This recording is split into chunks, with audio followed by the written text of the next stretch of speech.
Deus tem processos na nossa vida para nos fazer crescer. E ontem eu falei, esses dias eu falei para as mulheres, Deus tem um plano personalizado para cada um de vocês. Você sabia disso? E eu quero que você saiba que Deus não está bravo com você. Ele te ama e Ele quer explorar o máximo do teu potencial, que foi Ele mesmo quem colocou. Estava falando aqui para a Célia tem que escrever um livro, não é? Porque dá exemplo, se veste bem e tem conteúdo. Falou ontem de não estarmos presas à ditadura da moda. Pode se vestir bem, sem ceder a esses apelos mundanos que hoje nós estamos vendo. Hoje eu vi o Instagram da Maiara, que trabalho lindo, né, na UTI. Quantos potenciais que nós vemos na vida da igreja. Eu fui edificada nesses dias. Cada pessoa que me levou em casa contou uma história, um testemunho do que Deus está fazendo na vida. Gente, eu amo ouvir histórias. Eu sou muito edificada. Vocês não sabem o quanto o testemunho de vocês me edifica. É muito bom ver o mover de Deus na vida das pessoas. E como eu disse, às vezes a gente acha que só tem evidência a obra de Deus em quem está no púlpito. Não é não, meu irmão. É aonde você está. Você é o único Jesus que talvez essa pessoa conheça. Então faça o seu melhor, porque tem alguém no céu olhando e que vai te recompensar. Que as nossas obras sejam de pedras preciosas, de ouro, não de madeira e feno, né? Para que quando for colocado à prova, nós tenhamos galardão. Eu falo para Deus que eu quero galardão. Não sei se eu sou muito enxerida, mas eu quero galardão. Não quero qualquer coisa não, né? Amém? Só que isso tem um processo. Um processo que muitas vezes não é tão fácil. Mas também não é fácil fugir do processo e viver uma vida lastimável. Então nós temos escolhas a fazer. Se tem uma palavra que eu gosto, é decisão. Se a gente dividir a palavra dar cisão, dar um corte. Todas as vezes que você escolhe uma coisa, alguma coisa você tem que deixar para trás. E sabe o que tem acontecido com essa geração especial? E nós cada vez mais temos tido dificuldades de tomar decisões, porque nós não queremos abrir mão de nada. Mas Jesus já disse, se você quer ganhar, tem que perder. Alguma coisa você tem que deixar para trás. Se você quer viver uma vida de plenitude no casamento, você não pode querer estar no casamento e ter uma vida de solteiro. Amém? Comecei pesado demais? Não, tá tranquilo? Prometo ser boazinha. No final ainda vocês vão gostar. Eu quero ler um texto com vocês que está em Lucas 5, 37 a 38.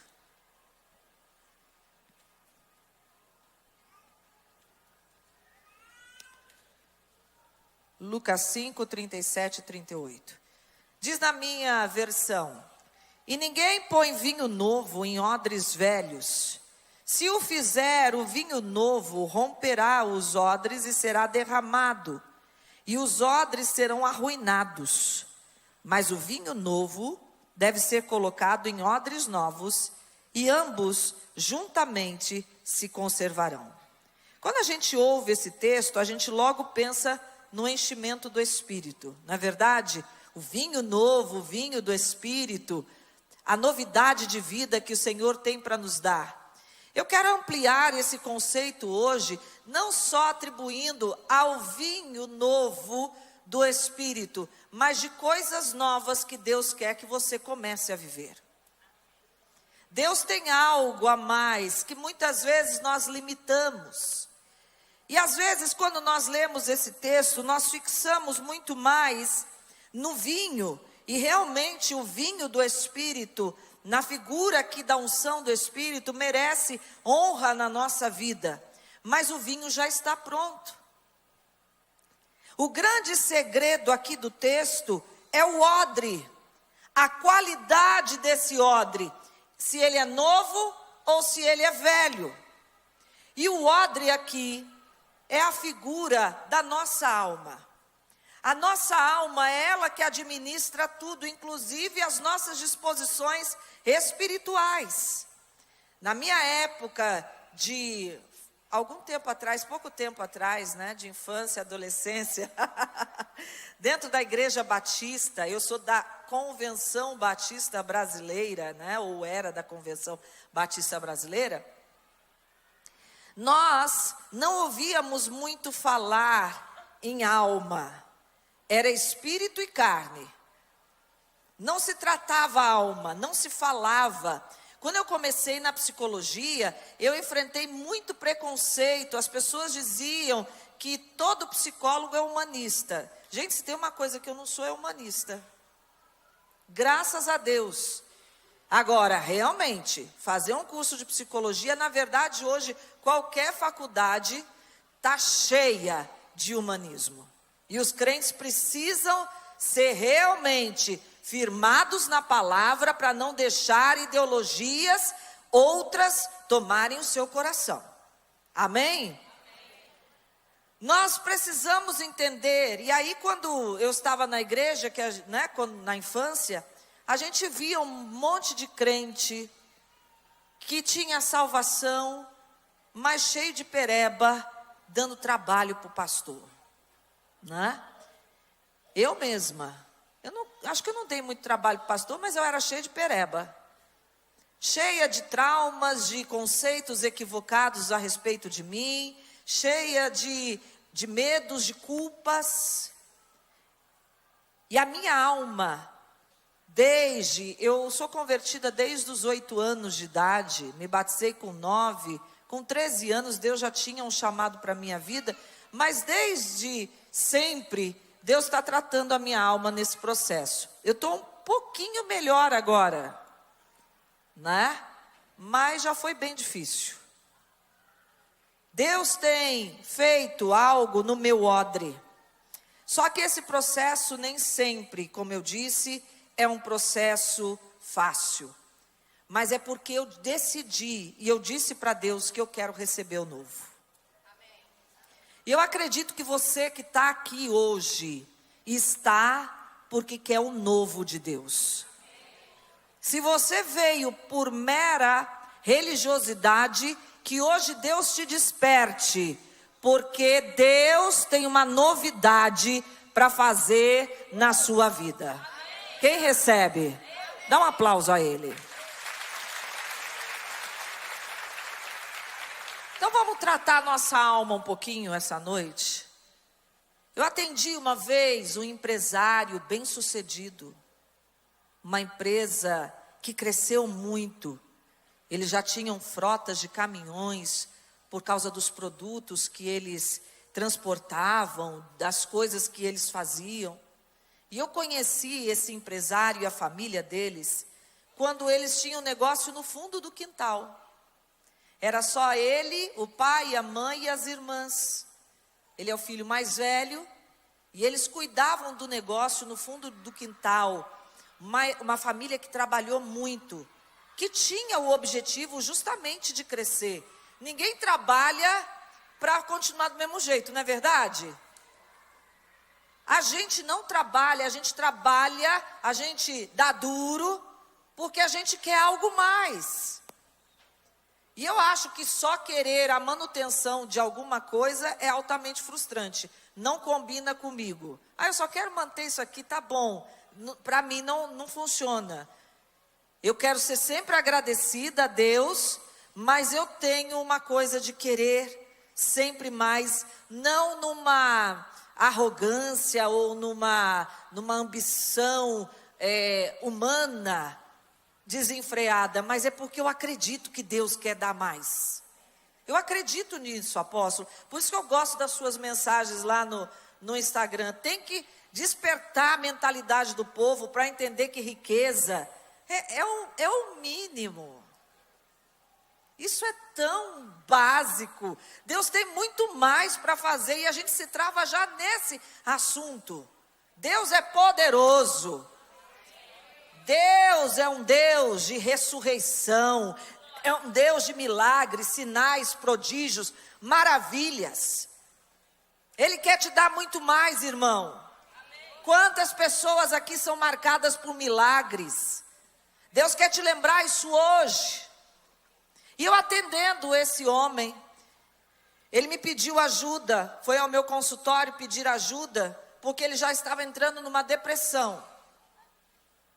E aí, trabalhando com ele, nós identificamos que a depressão dele, um dia ele disse: eu estou com saudade de ser o empresário do negócio de fundo de quintal, porque hoje eu tenho muitos funcionários, dá muito trabalho lidar com tanta gente, eu tenho muita coisa para administrar.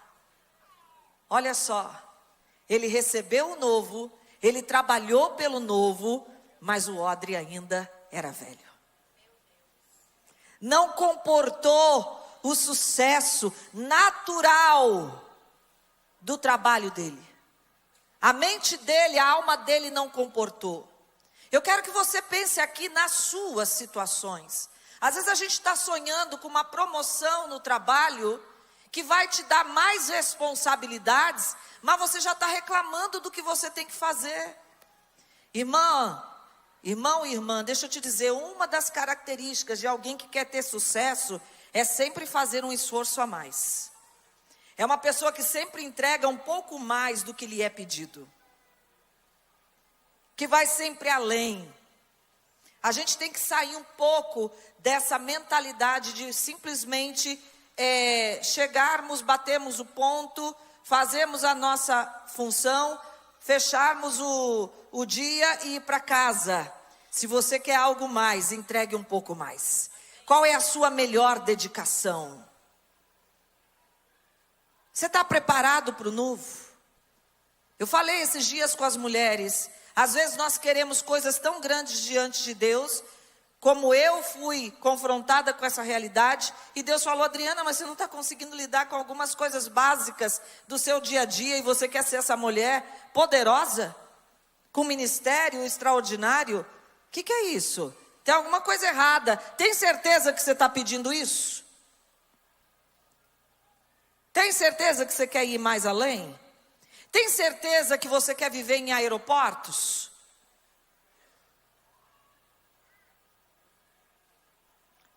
Tem os bastidores. Qual é a sua realidade?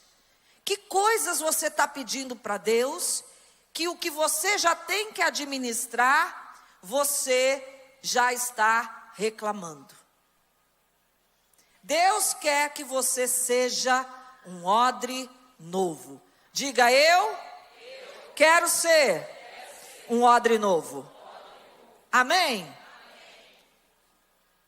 Queremos o novo, mas ainda temos fragilidades de não conseguir lidar com coisas pequenas do nosso dia a dia.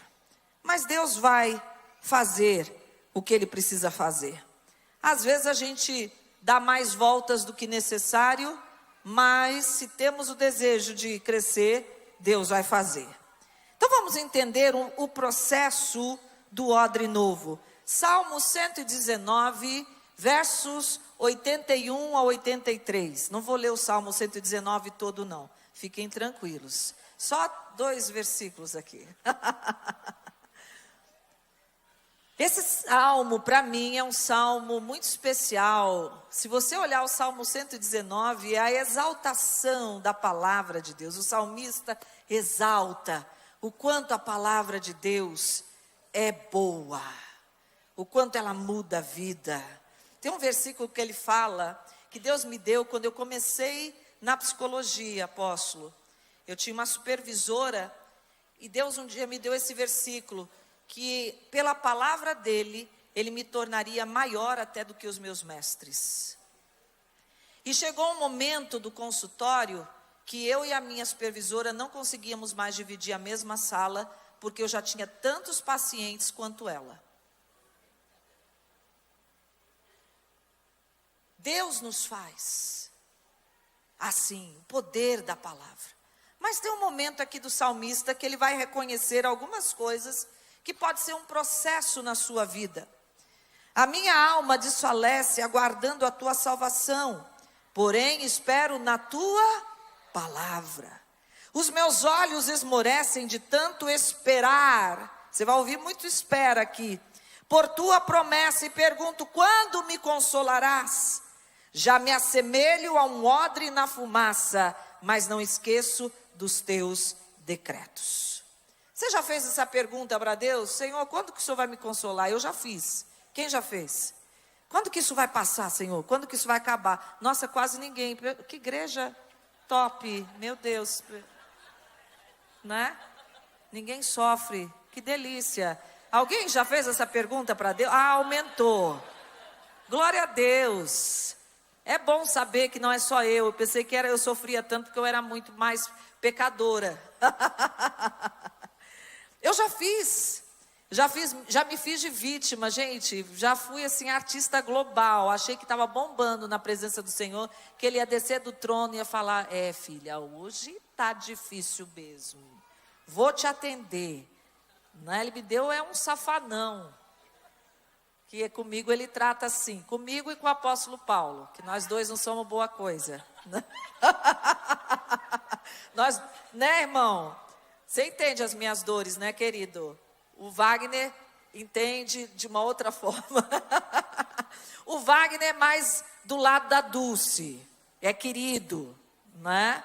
Eu e o apóstolo Paulo, só Jesus. Eu não sei o que Deus viu em nós.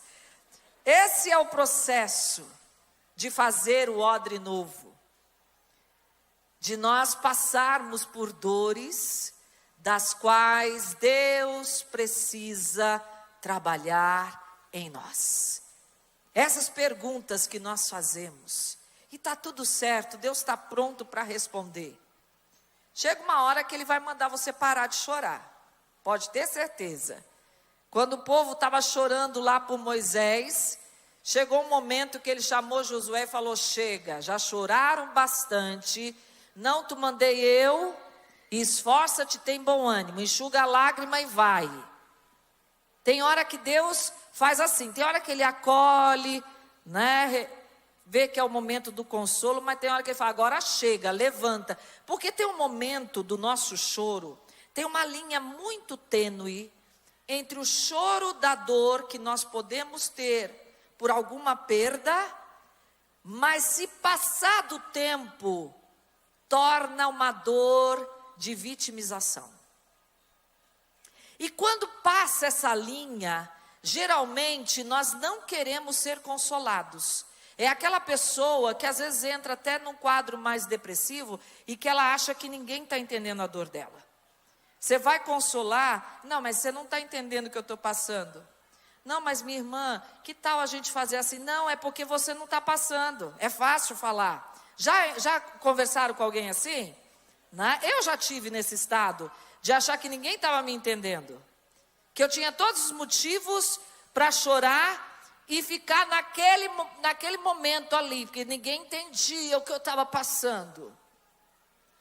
É quando esse choro passa do prazo. Tá, irmãos? Presta atenção nisso. Se está passando do prazo de chorar, se levanta, porque Deus tem algo novo para você. Esforça-te, tem bom ânimo. Eu estarei com você. Da mesma forma como eu fui com Moisés, eu irei contigo.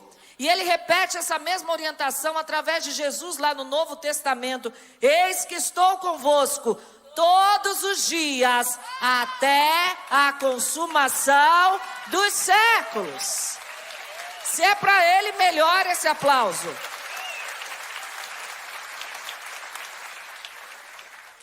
Esse é o processo do odre novo. Eu vou explicar um pouquinho. Mas antes de explicar, eu quero que você diga para o seu irmão: fica na fumaça, irmão. Fica na fumaça. O que significa o odre na fumaça? Vamos entender como é que o odre é feito. O odre é um recipiente feito de peles de animais. Pode ser um bode, uma ovelha, um boi. Tira-se o couro do animal sem precisar cortar a barriga. Vira o animal, acho que do avesso, deve ser alguma coisa assim. Eu não sei como é que é, irmãos. Eu fui ver as informações. Nunca vi fazendo um odre. E aí costura-se as patas do animal. E geralmente deixa-se o pescoço aberto, que é onde vai entrar o líquido e sair o líquido. Depois disso, o odre é colocado no fogo, para ele ganhar dureza, resistência. O fogo tem alguns objetivos, e a gente passa, pelo fogo, não só pela fumaça, mas se a gente passar pelo fogo, a palavra diz que nós não seremos queimados. Nós vamos ser só purificados. O processo do fogo na nossa vida é o processo de purificação. E aqui no odre também, o fogo é para dar resistência, dureza a esse couro, para ele ficar curtido. Também o fogo é para purificar de bactérias e fungos. Imagina, você tirou um animal ali de dentro, com vísceras, sangue, você tem que limpar, você tem que purificar aquilo. E o fogo é usado para isso, para purificar de bactérias. O fogo é utilizado para limpar o couro de tal maneira que quando o líquido que vai ali dentro, seja o óleo, o vinho, a água ou até mesmo o leite, quando for ali para dentro, ele não seja, não mude o sabor, para tirar qualquer coisa que altere o sabor do líquido que está ali dentro. Esse é o processo do fogo. Só que aqui o salmista está dizendo que ele está como odre na fumaça. Tem algumas traduções que diz que ele está enegrecido, em negrume, como odre na fumaça. Ele está chorando um momento difícil da vida dele. A fumaça tem um outro objetivo. É um processo lento, fica ali por algum tempo, porque a fumaça é para dar flexibilidade a esse couro. O fogo dá resistência, a fumaça dá flexibilidade. Ele tem que ser forte e flexível. O que é isso hoje na ciência? A tal da resiliência. Diz que é uma das características de alguém que desenvolve bem inteligência emocional. Uma pessoa flexível, que tem jogo de cintura, que não se abate com facilidade, que ela tem a possibilidade de se levantar depois de um tombo, sem ser destruída, sem perder esse jogo de cintura. Na verdade, ela acaba aprendendo que os desafios fazem com que ela fique mais ainda flexível. Com 17 anos, depois de me formar, antes de fazer psicologia, eu fiz um colégio técnico. Na minha cidade, lá em Guaratinguetá, interior de São Paulo, no campus da Unesp, tem um colégio técnico que na minha época, ele existe até hoje, mas na minha época, muita gente fazia esse colégio porque todos os professores de cursinho da cidade estavam lá. E eu fui fazer esse colégio justamente porque eu queria uma base mais firme e talvez meu pai não fosse ter condições de pagar um cursinho para mim. Muita gente fazia o colégio e não fazia o cursinho. O professor de redação da cidade era o professor lá do colégio técnico. E eu fui fazer esse colégio, me formei em eletrotécnica. Com 17 anos, eu fui fazer o meu estágio. Eu morava no interior de São Paulo, eu tinha que viajar toda semana para Resende, interior do Rio, aonde está lá as Agulhas Negras. E eu fui trabalhar com peão. Ontem a Tamires estava falando aqui como é que é, né, o trabalho dela. Eu falei, Tamires, eu já trabalhei com peão também. Com 17 anos, eu precisava de autorização dos meus pais para viajar. E eu fui morar em Resende. Passava a semana lá, não tinha muitas opções de ônibus. E aí eu tinha que passar a semana lá. Morava numa pensão. O casal que acolhia ali tinha só meninas morando, ele acolhia justamente pessoas que iam lá para fazer estágio, estudar alguma coisa. E eu tive que aprender a lidar com muita coisa longe de mãe e de pai. No meio de peão, só homem, aprender a se portar, dando limites, não arreganhar muita canjica para homem, né? Você sabe o que é canjica, né? Não arreganhar muita canjica para homem, para poder, né, manter-o ali, saber se portar. Fui aprendendo essas coisas. E um dia, lembro de uma experiência, que eu tive uma inflamação muito forte na garganta. E se eu estivesse em casa, minha mãe saberia o que fazer. A senhora lá me deu um remédio. E eu confesso que eu amei o remédio. Que ela me deu lá uma pinga com limão e mel. Quase que eu falei, ainda não está muito boa, acho que precisa mais um pouquinho, né? Não viciei, tá, irmãos? Nunca mais tomei, estou com saudade, mas assim, né? Não pode. Aí eu falei, gente, se eu estivesse em casa, minha mãe saberia o que fazer, né? Tive uma outra experiência durante o dia. A pensão era aberta como um restaurante e recebia outras pessoas. E um senhor, sabendo que eu era crente, começou a me provocar, fazendo perguntas para ver se eu perdia a paciência e gerava uma polêmica. E eu, imatura, entrei na conversa e quebrei o pau com o cara. Gente, que vergonha depois. Mas eu aprendi. Eu aprendi que nem tudo a gente responde. Eu hoje aprendi que tem pessoas que nos fazem perguntas porque querem só polemizar. Então eu pergunto antes, você quer saber realmente a minha resposta ou você só quer gerar uma polêmica comigo? Porque dependendo da resposta, nem vale a pena responder. Mas eu tive que aprender, na minha imaturidade de adolescente, fazendo tudo errado.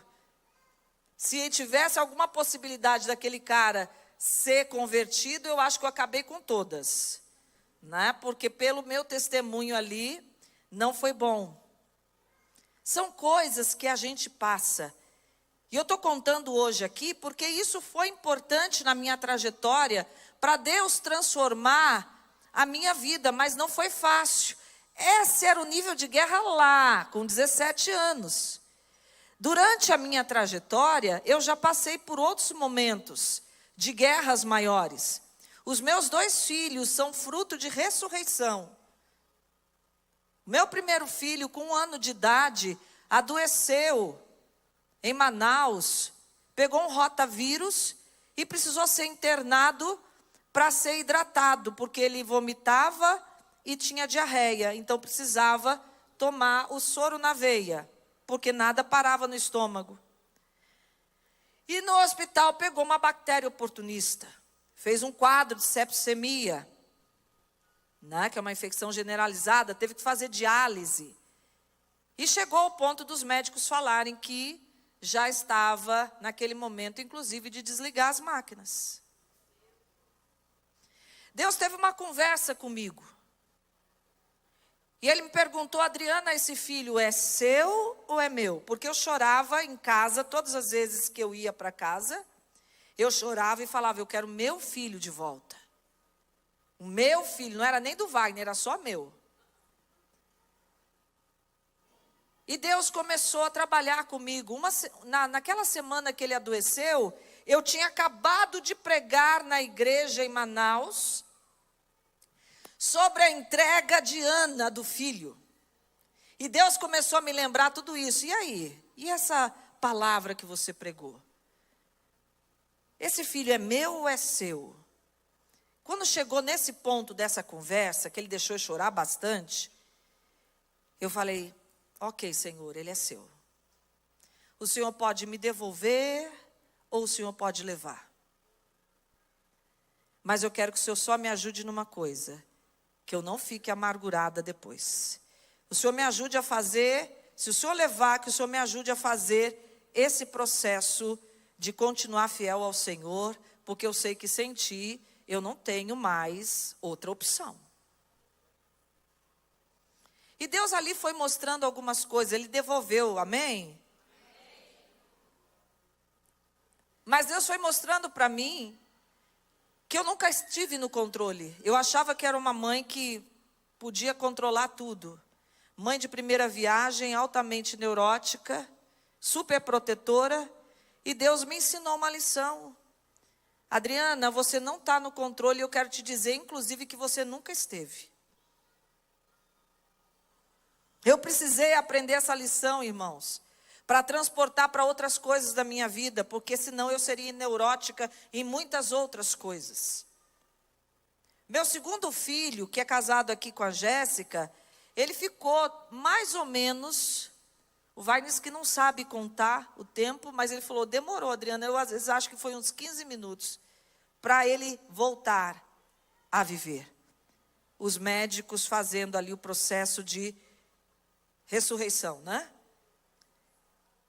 E no dia seguinte ele teve uma convulsão no meu braço, no segundo dia de vida, uma convulsão no meu braço, sem febre, que quer dizer que é problema neurológico. E o hospital tentou abafar.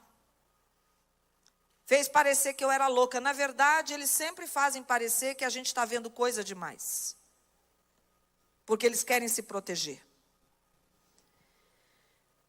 E com 8 anos só, a gente conseguiu intimar um médico para fazer uma tomografia dele. Ninguém queria fazer. E o médico fez e falou assim, se eu não tivesse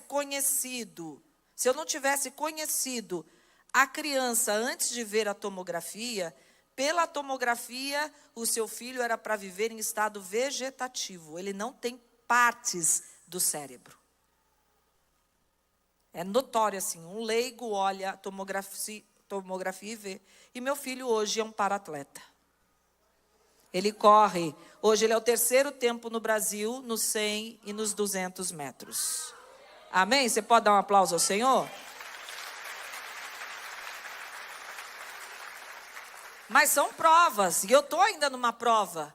Porque uma vez eu mudei para Santa Catarina para buscar recurso para ele, porque Manaus não tinha. E agora eu tive que mudar para São Paulo, porque de novo, por causa de algumas ainda dificuldades emocionais dele, ele pode ter o melhor treinador, que hoje ele está com um treinador velocista da seleção brasileira, que já foi para 9 Olimpíadas, mas se o pai não estiver junto, a esposa só não resolve. Ele tem uma questão emocional com o pai, que ele precisa dessa ajuda. Fora algumas coisas de bastidores, que ele ainda tem algumas necessidades bem especiais. A Jéssica é uma bênção na vida do meu filho. E ela disse que ele é uma bênção na vida dela também, e eu acredito que sim. Né? Não dá para fingir tanto tempo. Né? 1 ano de casados. E ela tem sido uma maravilhosa esposa para ele, cuidado dele. Amém? Mas tudo isso, inclusive, era preocupação nossa. Como é que vai ficar? Uma vez eu conversei com o Timóteo, o irmão mais velho, que são muito amigos. O Timóteo cuidou muito do irmão. E eu falei, filho, se em algum momento o pai e a mãe faltar, você cuida do seu irmão? Ele, sim, mãe. Com certeza. Porque a gente achava até que não haveria essa possibilidade de um casamento. E eu fui aprendendo.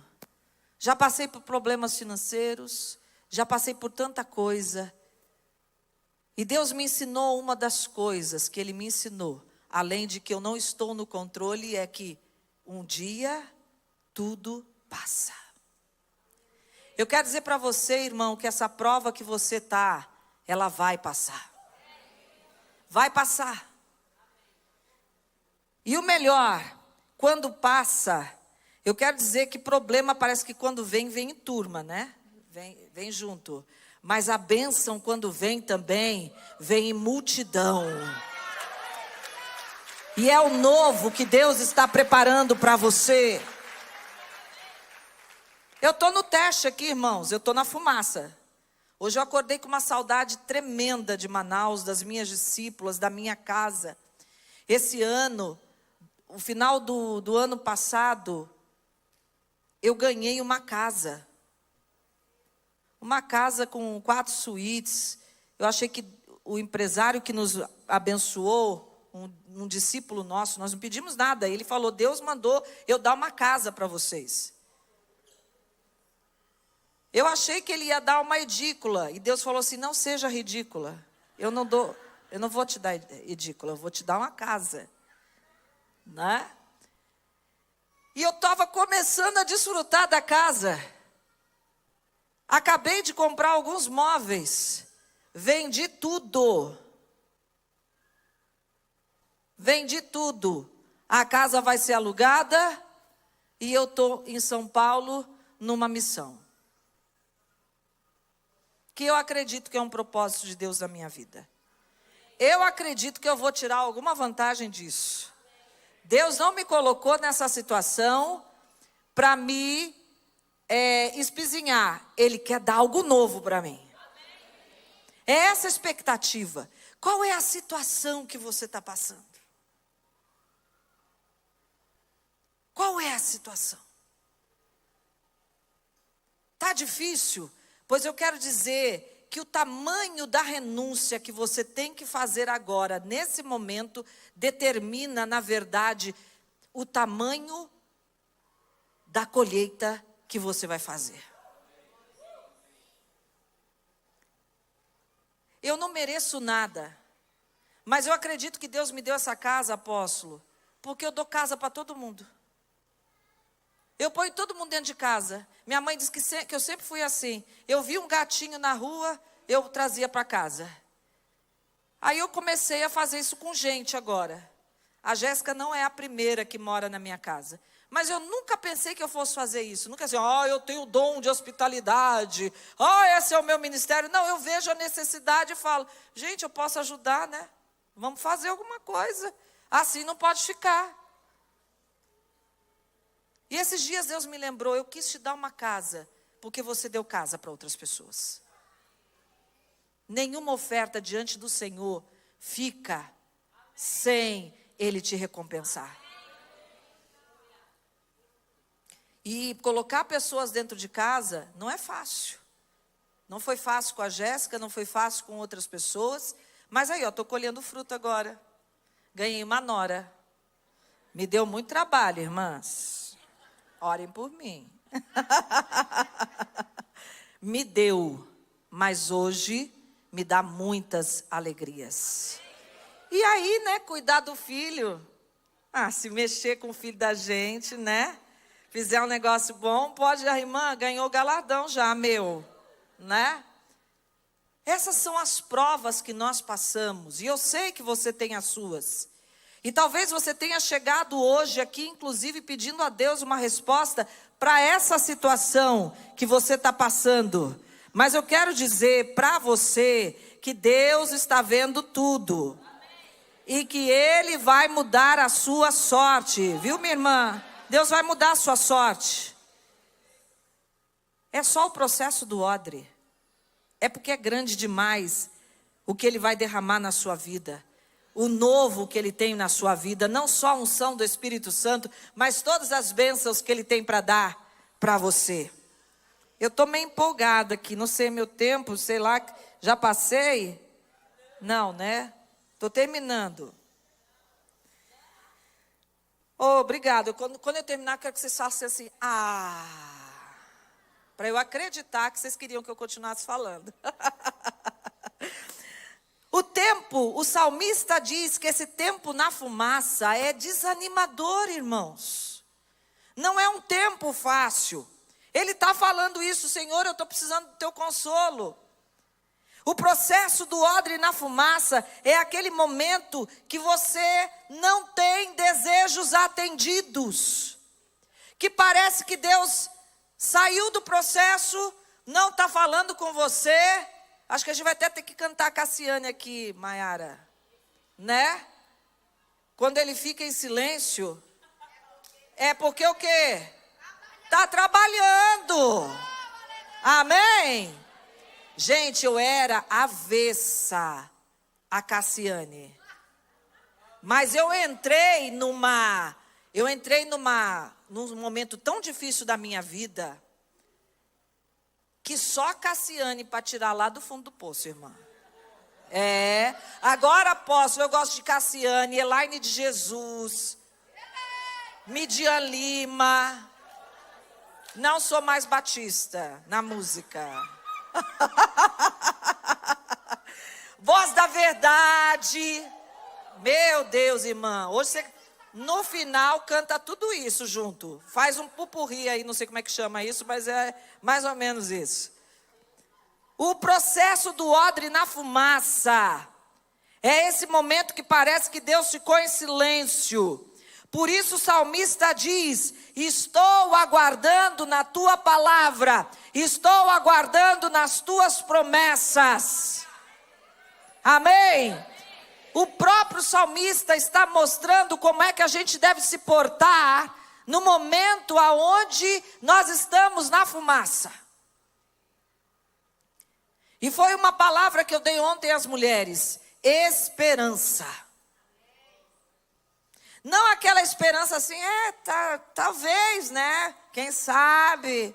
Acho que vai acontecer algo bom, mas assim, é melhor ser meio pé no chão, né?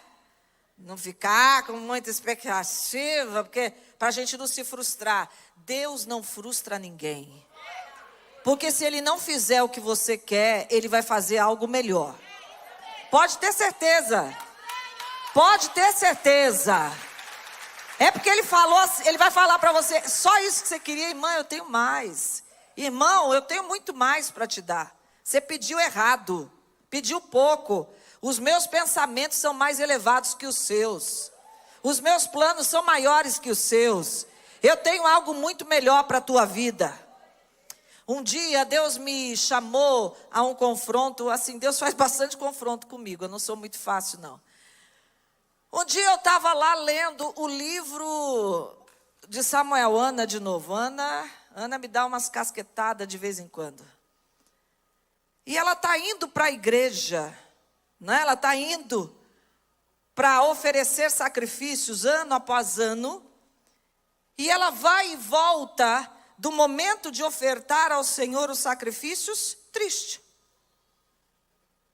Deus começou a me lembrar. Quantas vezes você vai para a igreja e volta do mesmo jeito? Vai triste e volta com a tua dor de volta para casa.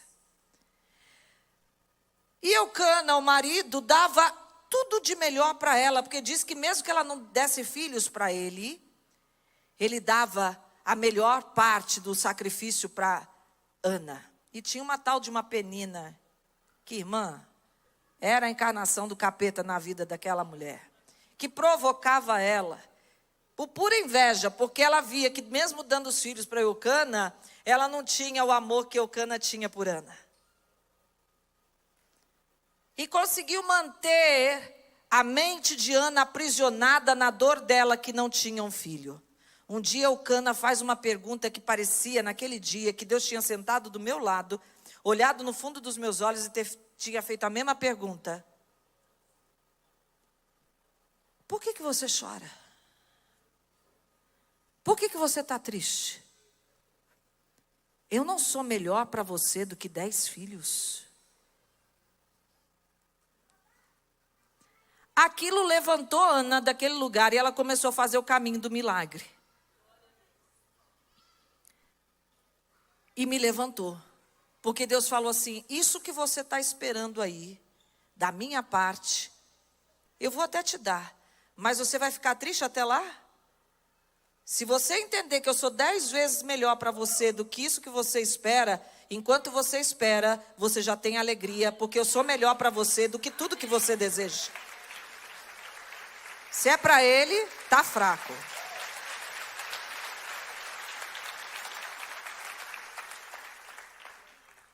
São essas perguntas que eu amo que Deus faça para mim.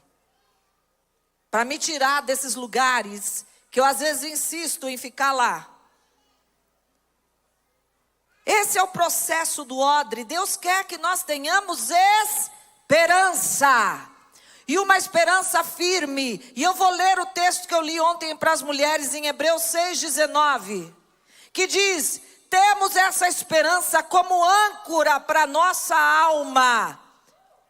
Deus quer que a sua alma se aquiete num porto seguro. E Ele mandou esperança para você, para fazer a sua alma se aquietar. Enquanto Ele faz o processo na sua vida.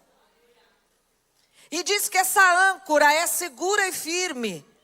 Eu fui ler sobre âncora. Âncora não pode ser feito de qualquer material, porque se o material não for seguro e firme, ela não cumpre a função de dar segurança à embarcação.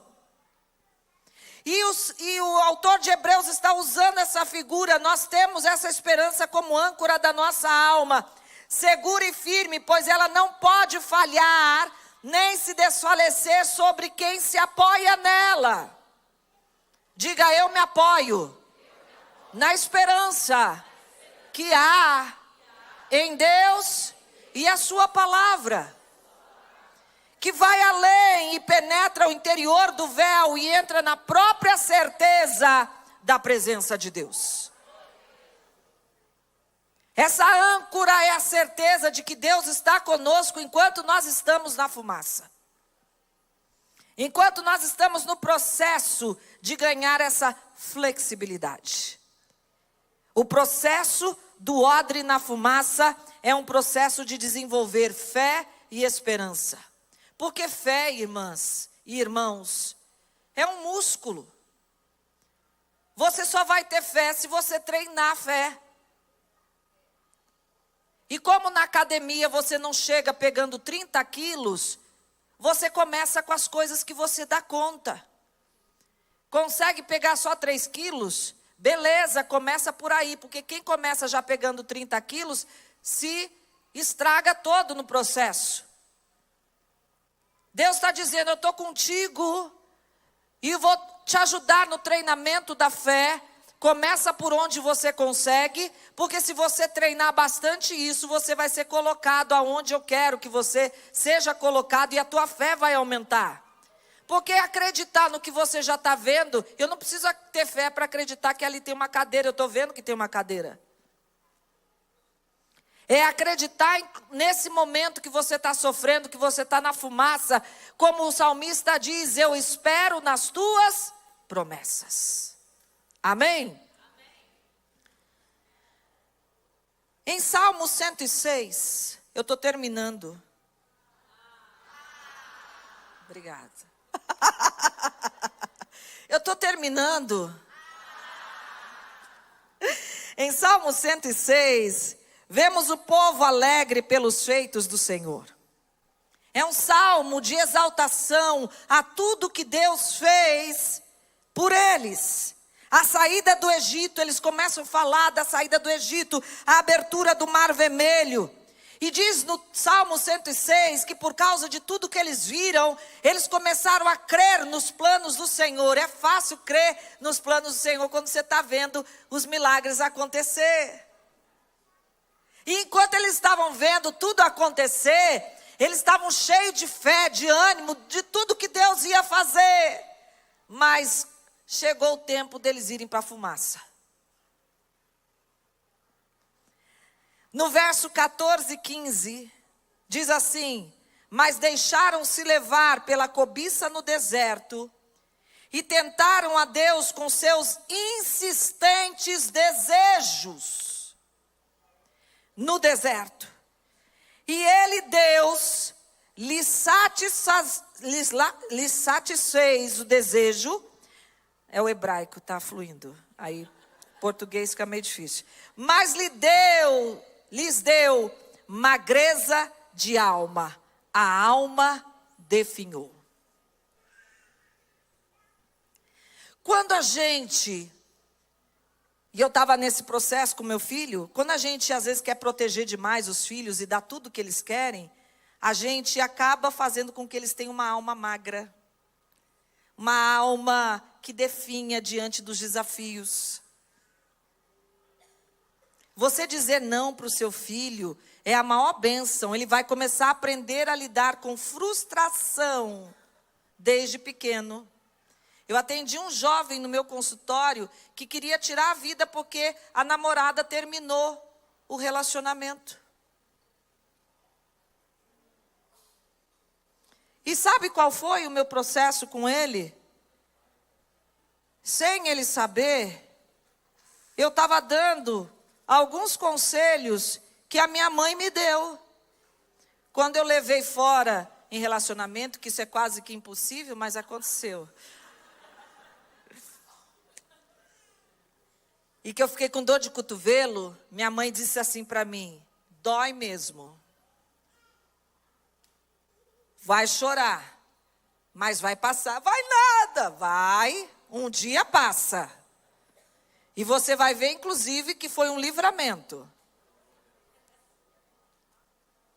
E se for chorar, chora aqui em casa, porque eu não quero você se humilhando na frente de homem nenhum.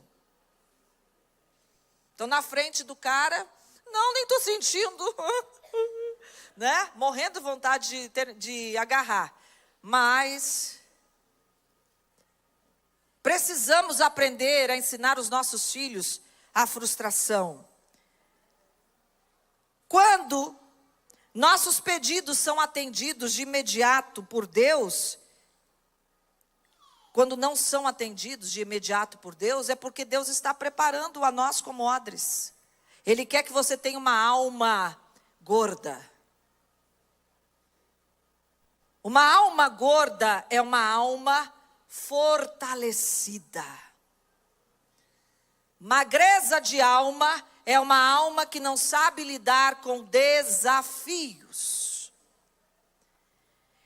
E Deus começou a atender os pedidos deles, mas eles ficaram com magreza de alma. E aí eu termino dizendo,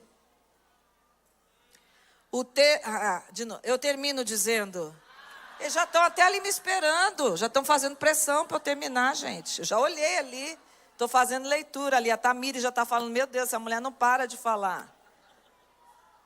E ela está assim porque ela sabe que eu não sou mimizenta.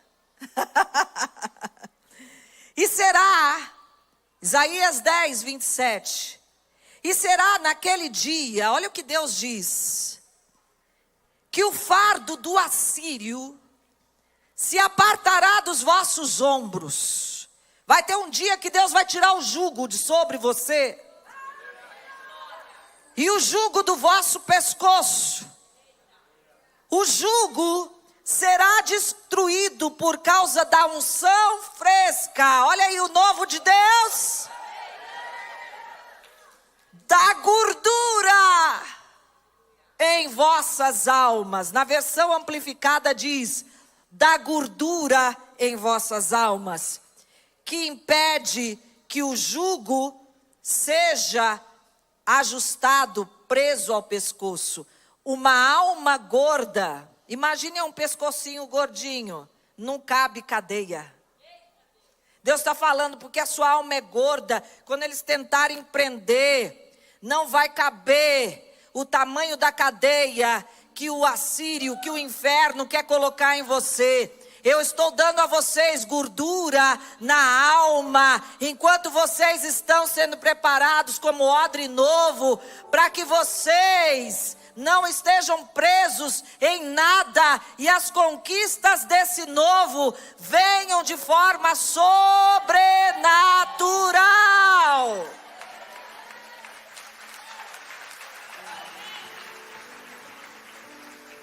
E o interessante, que diz que se nós nos dispusermos ao processo de sermos odres novos, que passam pela fumaça, diz que se o odre é novo, ele sustenta o novo que Deus tem para colocar, e os dois se conservam juntos.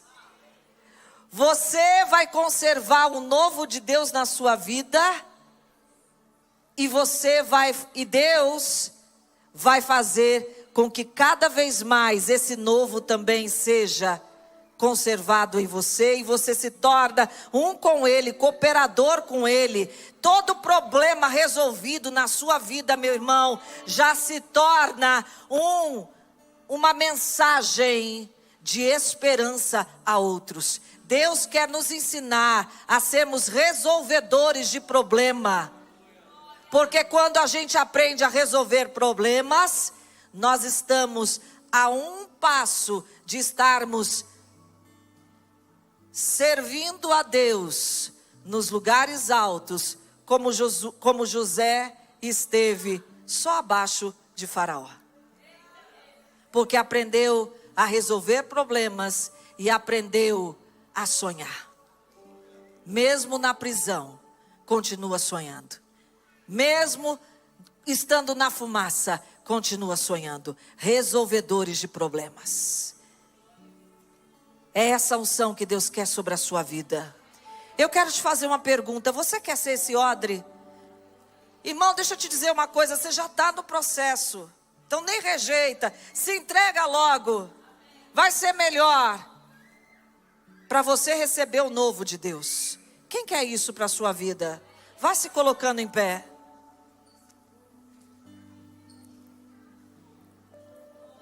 Faça a sua oração aí. Qual é a situação que você está passando? Coloca diante de Deus. Essa palavra edificou a tua vida. Coloca isso diante do Senhor. Faz um pedido a Deus agora. Faz um pedido ousado. Não faz, quero só um gatinho, não. Faz um pedido ousado a Deus. Ele gosta disso. A sua alma pode estar dizendo, meu Deus, não faça isso não. Faz. Se Ele não tiver isso para você, Ele não vai te dar, tá tudo bem. Faz um pedido ousado a Deus. Incomoda hoje o inferno. Pai, na autoridade do nome de Jesus, eis aqui a nossa disposição de sermos odres novos. Queremos a unção sobrenatural do Teu Espírito. Queremos o mover do Teu Espírito nas nossas vidas. Mas tudo que o Senhor tem de novo para nós, como eu tenho falado esses dias diante do Senhor, eu sei que o Senhor já começou a entregar, e eu comecei a possuir. Que haja essa postura hoje, que nos levantemos como Josués e Calebes, como José do Egito, que nós nos levantemos como homens de Deus, mulheres que sabem que o Teu novo está à nossa disposição, e que o processo que estamos passando das nossas dores, é o Senhor nos preparando para administrar esse novo de forma sobrenatural. Eu abençoo a vida da Tua igreja, na autoridade do nome de Jesus. Amém e amém.